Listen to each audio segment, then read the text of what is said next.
तस्वीर जो शुरुआत में हमारे सहयोगी ने आपको दिखाया था, उससे आश्चर्य होना कोई बड़ी बात नहीं है। हमारे देश में जब अपना खुद का कोई एयरलाइंस नहीं है, तो ये उड्डयन मंत्री किस काम का है? हम लोग या फिर जो तमाम लोग जो सवाल खड़ा कर रहे हैं, जो उसमें कोई तो नॉर्मल लोग हैं नहीं, सब करोड़पति, लाखपति लोग ट्रैवलिंग करते हैं। सबका सिर्फ और सिर्फ सवाल किससे है?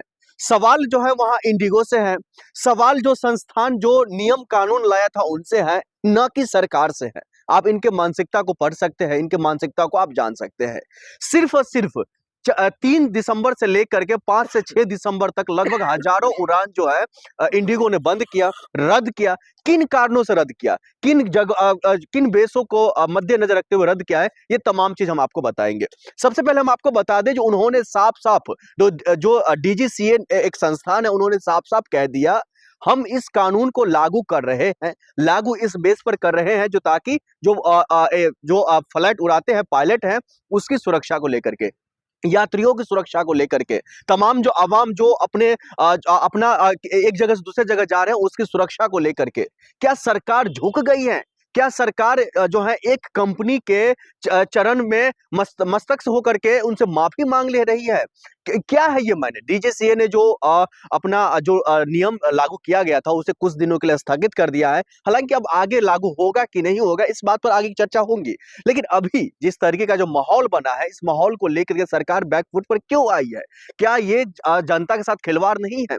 क्या ये आम जनता को जान जोखिम में डालने का ये प्रस्ताव नहीं है, जो इंडिगो जैसे एक कंपनी के आगे झुक जाना? वही हम दूसरी तरफ आपको ये भी बता दें, जो डीजीसीए एक ऐसा संस्थान है जो दुर्घटना को लेकर के जांच करती हो, अगर फ्लाइट में किसी तरीके की कोई परेशानी हो उसको लेकर के जांच करती हो, पायलट की समस्याओं को लेकर के, या फिर आम कर्मचारी या फिर एयरपोर्ट को लेकर के हो। अगर उनके सामने यानी कि एक कंपनी के सामने डीजीसीए झुक रही है, ये अपने आप में बहुत कुछ दर्शा रही है। दर्शकों, मैं आपको बता दूं, राम मोहन नायडू कि आप भी सोच रहे होंगे ये कौन है? उड्डयन मंत्री हैं, लेकिन उनको अपना कामकाज पता नहीं है। कल उन्होंने अपने ऑफिस से तस्वीर शेयर किया, मीटिंग कर रहे हैं। भाई साहब, वो मीटिंग कर रहे हैं, लेकिन सवाल अभी खड़ा हो रहा है, इस मीटिंग का फायदा क्या है? इस मीटिंग का फायदा क्या इसलिए है, जो हम किस तरीके से बैकफुट पर आए, हम किस तरीके से माफी मांगे, हम किस तरीके से एक जो संस्थान है, एक जो कंपनी है, उसके चरणों में हम झुक जाए।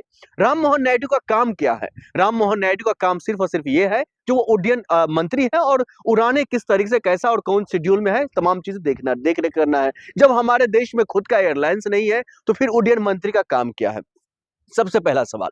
दूसरा सवाल, अगर डीजीसीए ने जिस तरीके का नोटिस दिया है, तमाम एयरलाइंस को दिया है, उसमें कई एयरलाइंस आते हैं, स्पाइसजेट समेत कई एयरलाइंस हमारे देश में ऑपरेट हो रहा है, उन तमाम एयरलाइंस को कोई दिक्कत नहीं है, तो इंडिगो को क्यों दिक्कत है? ये दूसरा सवाल।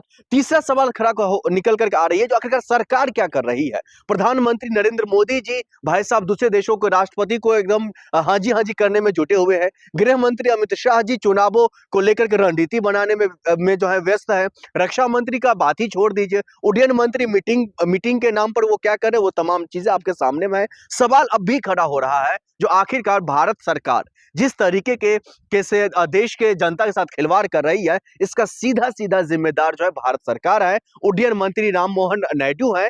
सवाल इसलिए खड़ा हो रहा है क्योंकि जिस तरीके से जनता के साथ एक तरफ खिलवाड़, दूसरी तरफ जो है एक कंपनी के चरणों में गिर जाना, और तीसरी तरफ कंपनी का दबदबा होना पूरे देश भर में, ये क्या दर्शाता है? कहा यह जाता है, जो इंडिगो लगभग 60% जो है भारत मार्केटिंग यानी कि जो है एयरलाइंस में अपना हिस्सेदारी रखता है, जो है वहां पर यानी कि आम लोगों को, आम जनता को जो है तमाम सुविधाएं देने की बात करता है। लेकिन देखना अब ये भी होगा, ये तमाम चीजें ठीक है, लेकिन जब ये प्रस्ताव रखा गया, ये नियम रखा गया, उसके बाद लगभग 1 से 1.5 साल का समय और मोहलत दिया गया, उसके बावजूद भी उस पर खरा नहीं उतरा, तो सरकार उनके सामने कार्रवाई करने के बजाय झुक क्यों रही है? ये अपने आप में बहुत बड़ा सवाल है।